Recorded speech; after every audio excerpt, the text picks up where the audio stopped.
لوگ ہوتے ہیں کہ غلط کو بھی کہہ دیتے ہیں بھئی یہ بھی ایسا ہی ہے، کوئی مسئلہ نہیں ہے، یعنی غلط کو صحیح کہہ دیتے ہیں، صحیح کو غلط کہہ دیتے ہیں، اور کہتے ہیں کہ بات ایک ہی ہے، کان یہاں سے پکڑو یہاں سے پکڑو، بات ایک ہی ہے۔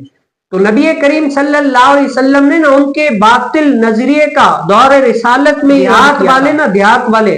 مغرب نماز کو عشاء نماز کہتے تھے، کہتے ہیں کہ یہ بھی عشاء نماز ہے اور جو اگلی نماز ہے وہ بھی عشاء نماز ہے۔ کیوں بھائی؟ ان کی لاجک یہ تھی کہ دیکھو کبھی کبھار جیسے سورج ڈوب جاتا ہے تو اندھیرا بھی آ جاتا ہے، تو اسی طریقے سے دیہاتی لوگ کہتے تھے کہ اندھیرا آ گیا، اب یہ بھی کیا ہے، نماز عشاء ہی ہے، جیسے اگلی نماز عشاء آئے گی۔ تو نبی کریم صلی اللہ علیہ وسلم نے ان کے نظریات کا رد کرتے ہوئے یہ فرمایا کہ نہیں، اور یہ حدیث مبارکہ ارشاد فرمائے کہ حضرت عبداللہ بن مغفل المزنی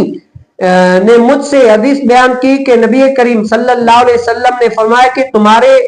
تمہاری نماز مغرب کے نام پر دیہاتی غالب نہ ہو جائے۔ دیہات لوگ اسے عشاء کہہ دیتے ہیں، یعنی دیہاتی جو لوگ ہیں نا اسے عشاء کہہ دیتے ہیں، تو اس نماز کو عشاء کہنے میں وہ غالب نہ ہو جائے، بلکہ یہ کیا ہے، نماز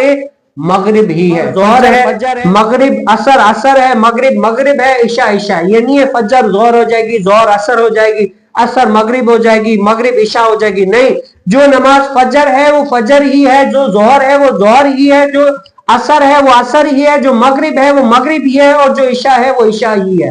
اس کو کوئی اور نام نہیں دے سکتے۔ نبی کریم صلی اللہ علیہ وسلم نے ان کی یہ